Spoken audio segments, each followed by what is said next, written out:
आयतुल कुर्सी 9 जुमलों से मिलकर एक मुकम्मल आयत बनी है।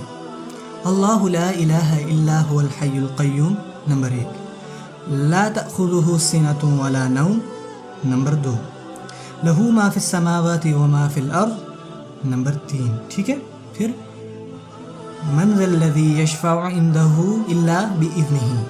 ठीक है, नंबर 4, यअलमु मा बैना अयदीहिम व मा ख़ल्फ़हुम नंबर 5, फिर वला युहीतूना बिशैइन मिन इल्मिही इल्ला बिमा शा। ठीक है, आगे आता है वसिअ कुर्सियुहु समावाति वल अर्ज़, यह है नंबर 7। ठीक है, वला यऊदुहु हिफ़्ज़ुहुमा नंबर 8, व हुवल अलियुल अज़ीम नंबर 9। ठीक है, 9 जुमले। सबसे पहला जुमला है अल्लाहु ला इलाहा इल्ला हुवल हय्युल क़य्यूम। ये बहुत खूबसूरत जुमला है जो कि ख़त्म होता है अल्लाह ताला के 2 नामों पर। वो 2 नाम कौन से हैं? अल हय्य अल क़य्यूम। ठीक है, हमेशा ज़िंदा रहने वाला और कायम रहने वाला। जितनी भी चीज़ें वजूद में हैं और अपनी मौजूदा हालत पर कायम हैं सिर्फ़ और सिर्फ अल्लाह के हुक्म से। और हैरत अंगेज़ बात जो है वो है आखिरी जुमले में। पहले जुमले में और आखिरी जुमले में कुछ कॉमन है। ठीक है, और आखिरी जुमला क्या है? व हुवल अलियुल अज़ीम। कितने अल्लाह के नाम हैं आखिरी जुमले में? 2 ही अल्लाह ताला के नाम हैं पहले जुमले में और 2 ही अल्लाह ताला के नाम हैं आखिरी जुमले में। ठीक है, इससे पहले कि मैं दूसरे जुमले पर जाऊं, मैं आपको सिक्योरिटी सिस्टम के बारे में कुछ बताना चाहूँगा।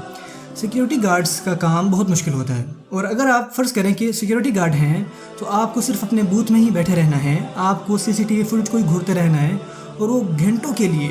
और क्या वो पिक्चर हिलती जुलती है? वही सेम पिक्चर, और उसी को आपको देखते रहना है 8 घंटों के लिए, 12 घंटों के लिए।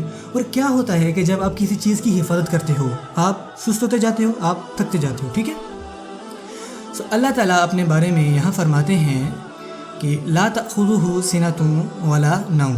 ठीक है, ऊँघ तब आती है जब आप थके हुए होते हो, और ऑफ कोर्स आगे क्या होता है? मेरा मतलब ऊँघ के बाद नींद यानी नौम। ठीक है, यह है दूसरा जुमला। और दूसरे जुमले में वो चीज़ें हैं जो मखलूक में पाई जाती हैं, खालिक में नहीं। यकीनन हम ही थकते हैं, फिर गनुदगी छाती है और आखिरकार नींद आ घेरती है। ठीक है, और सेकंड लास्ट जुमला क्या है? वला यऊदुहु हिफ़्ज़ुहुमा। आसमानों और ज़मीनों की हिफाजत करना अल्लाह को नहीं थकाता। ठीक है, सो जब कोई थक जाता है तो आगे क्या होता है? गनुदगी और फिर नींद। सेकंड जुमला और सेकंड लास्ट जुमला दरअसल आपस में कनेक्टेड है। ठीक है, ला तअख़ुज़ुहु सिनतुन वला नौम वला यऊदुहु हिफ़्ज़ुहुमा। फिर अल्लाह ताला फरमाते हैं लहू मा फ़िस समावाति व मा फ़िल अर्ज़। उसी का है जो कुछ आसमानों में है और जो कुछ ज़मीनों में है। इससे पहले कि मैं आगे बढ़ूँ, पहले मैं आपको 2 अल्लाह के नामों में फ़र्क पहचाना है, मालिक और मलिक में। मालिक कहते हैं वारिस को, ऑनर को। ठीक है, और मलिक कहते हैं बादशाह को। और क्या वारिस और बादशाह में फ़र्क है? हाँ, विरासत होती है जायदाद के बारे में। ठीक है, पर बादशाहत इस बारे में नहीं होती। आप किसी दरख्त के बादशाह नहीं हो सकते, या आप किसी ज़मीन के बादशाह नहीं हो सकते। आप उस ज़मीन पर रहने वाले लोगों के बादशाह होते हो। ठीक है, बादशाही लोगों के मामलात के बारे में है और विरासत, ठीक है, चीज़ों के बारे में है। इसमें फ़र्क है।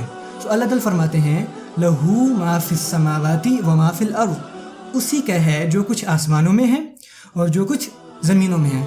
ये आयत किस बारे में है? ओनरशिप, विरासत। ठीक है, और थर्ड लास्ट जुमला क्या है? वसिअ कुर्सियुहु समावाति वल अर्ज़।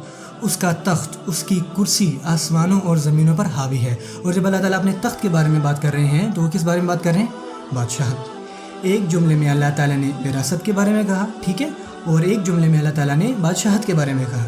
सही है, अल्लाह ताला मालिक भी हैं और मलिक भी हैं। ठीक है, मालिक की सिफ़ात अल्लाह ताला ने लहू मा फ़िस समावाति व मा फ़िल अर्ज़ में रखी।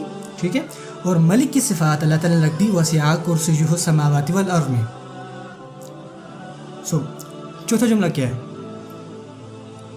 मन ज़ल्लज़ी यशफ़अउ इंदहु इल्ला बिइज़्निही। ठीक, इल्ला बिइज़्निही। सबसे पहले इस आयत को समझ लेते हैं। कौन आएगा और अल्लाह से शिफात करेगा सिवाय उनके जिनको अल्लाह इजाज़त दें। ठीक है, और शिफायत क्या है? ठीक है, आपके ताल्लुकात हैं। शिफात का मतलब है कि आप बस अपनी नौकरी खोने ही वाले थे कि आपके अंकल वहाँ के मैनेजर, और आप कहते हैं नहीं नहीं नहीं ये मेरे साथ है। ठीक है, ये मेरे साथ है, इस पर ज़रा आराम से, ये शिफात है।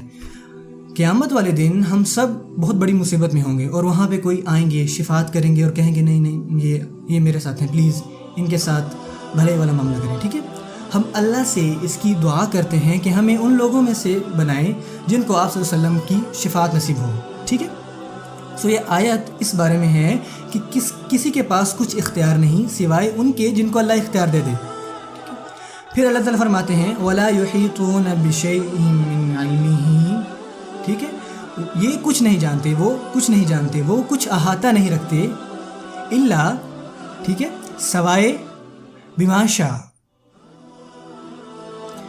چوتھے جملے میں اور چھٹے جملے میں اللہ تعالیٰ کے کسی سٹیٹمنٹ اور پھر اس میں ایکسیپشن کے بارے میں ذکر ہے.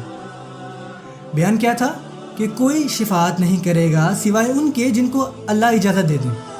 پھر اللہ تعالیٰ کیا فرماتے ہیں، وہ کچھ علم نہیں رکھتے سوائے ان کے جنہیں اللہ علم دے دیں، ادروائز وہ کچھ نہیں جانتے. چوتھا اور چھٹا جملہ ایک جیسا ہے، پہلا اور نواں، دوسرا اور آٹھواں، تیسرا اور ساتواں، چوتھا اور چھٹا، کیا بچا؟ درمیان والا جملہ. سو اللہ تعالیٰ کیا فرماتے ہیں درمیان میں، یعلم ما بین ایدیہم وما خلفہم.